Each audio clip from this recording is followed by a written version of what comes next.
Hey everyone! Last time I went into great detail talking about the journey to Happy Happy Village and things to look out for. I broke down the early steps to getting to where we are now, but the next step to the next boss is only a cave away. But I'm also going to break down the boss differently. Oh yeah, you're probably wondering what the boss is, assuming you haven't read the title or paid any attention to what you clicked on, but it's Mondo Mole.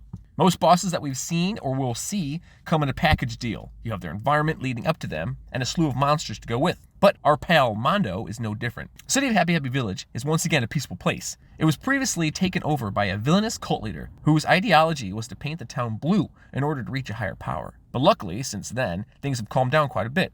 It is entirely your fault that the town is saved, and you should take the time to wander around and talk to everybody. Modestly, of course.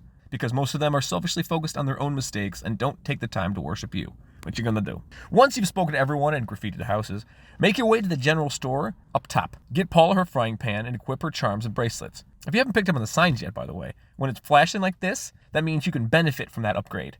If it doesn't flash, then your character can use the item, but it won't increase your current stats by equipping it, and if it appears to be blacked out, then your character cannot use that item at all. Just a little tidbit in case you didn't know. Once equipped, you're ready to head to the caves. Now please note, if this is your first time taking on these caves, Paula will die multiple times. I'm just saying. So familiarize yourself with where the hotel is and where the doctor's office is. And try not to get frustrated. You're heading into a cave with enemies aimed at Nessa's level 16, Paul is level 1. If she gets hit, majority of the time it will be critical, and that's why I'm here to lay out the best way to get ready. Head inside the caves. Now I've split the cave into 4 parts. The cave intro, tough stretch 1, recovery zone / butterfly room, and tough stretch 2. The cave intro is just as it sounds. It gets you ready for the easier enemies and shields you from harder enemy spawns. As soon as you get into the cave, 75% of the time you'll see a mole laying rough above you. If it's there, it's unavoidable. Battling it right away will increase Paula's level from 1 to 4. You can choose to grind for a bit here. In case Paula dies, you don't have to backtrack too much to heal her. If you want to take the grinding route, however, I would suggest walking the full length of the first section. The reason for that is there's a present with a great charm below the entrance that is really helpful. In the same section, you will most likely find a bunch of bats, so use PSI Rockin' to take them out in a group. You should have Paul's teddy bear following you that can help you absorb some blows. If you'd like to heal up entirely by leaving and going to the hotel, do that now. If you're confident in your abilities, it's time to head to section 2. By this time, at level 2 actually, Paula will have learned Freeze Alpha. It's going to be your best friend. Don't be afraid to deplete your psychic points. We can get more coming up. Entering section 2, you will notice a new enemy. The Mighty Bear. They pack a punch, but you're not scared. They're an experience point gold mine after all. Start a battle with it, and I believe they always end up alone. Ness, make sure he bashes, and Paula have her use Freeze Alpha. It should only take 1 turn to topple a not-so-mighty bear. Repeat this process as long as you're comfortable. You may even get lucky, and one of the bears, one in 64 actually, may drop a teddy bear to bring with you. Once you're ready to move on, head on to section 3. Section 3 is your saving grace. Most major dungeons or caves have a butterfly room, and this is this cave's. A butterfly is almost always guaranteed to spawn in the top alcove. Use it to replenish your PP and heal up your party. You're about to head into the toughest part of the cave, so get to 100%. I wouldn't suggest intentionally fighting any enemies in section 4. It is typically full of enemies of all varieties, bats, moles, bears, and they will do everything in their power to knock you down before your big battle. I normally take the lower path where it splits by the water. There seems to be less enemies this way, but once you clear the water, it is a longer sprint to Mondo Mole. If you take the upper path and can avoid enemies, you'll have less distance to cover if you should have to dodge enemies. This little pocket of last-ditch enemies can be a doozy, so don't forget to try and unspawn enemies if you need to. If successful, you're ready to fight the big man himself, Mondo Mole.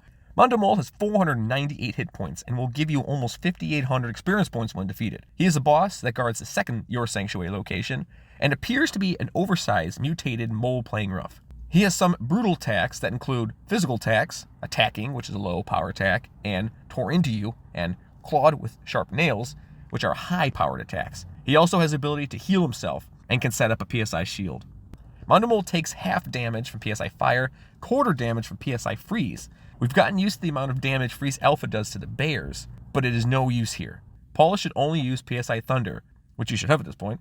It has a low accuracy rate, but when it hits, it's worth it. If you don't approach with the right strategy, you will be taken down. Making this video, I got pulverized twice, so don't think that you're exempt just because you've done it before. Your best bet to a quick, painless fight is for Ness to use Paralyze, believe it or not. If it works, Mondo Mole will not be able to attack, and you can wail on him until he's dead. Flash can also be affected, but it isn't as accurate. Hopefully the Earthbound gods have smiled upon you, and you kill him in the first round. If not, rinse and repeat, you'll get it. head to your next sanctuary and move forward with life. Some of you may already know, but Mondo Mole isn't even required at this part of the game. Yeah, no kidding. You will need to get the sanctuary to progress the plot later in the game, but you can come back at level 40 and obliterate the cave if you want. But that's no fun, and it requires a significant amount of backtracking. Also, in the same vein, if you choose to defeat the card painter, get Paula, and head back to Tucson without killing the mole, and start the Runaway 5 storyline, they will offer to give you a ride to Threed.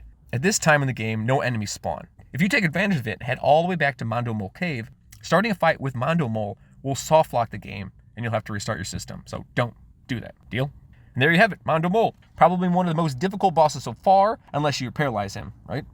But you've done it, and you've made me even more proud than normal. Enjoy your victory, but don't celebrate too much. We're heading into a world of excitement coming up, and you need to be in your best mind. We'll cover a lot of ground in the next episode, so get some sleep and dream of the boogie tent.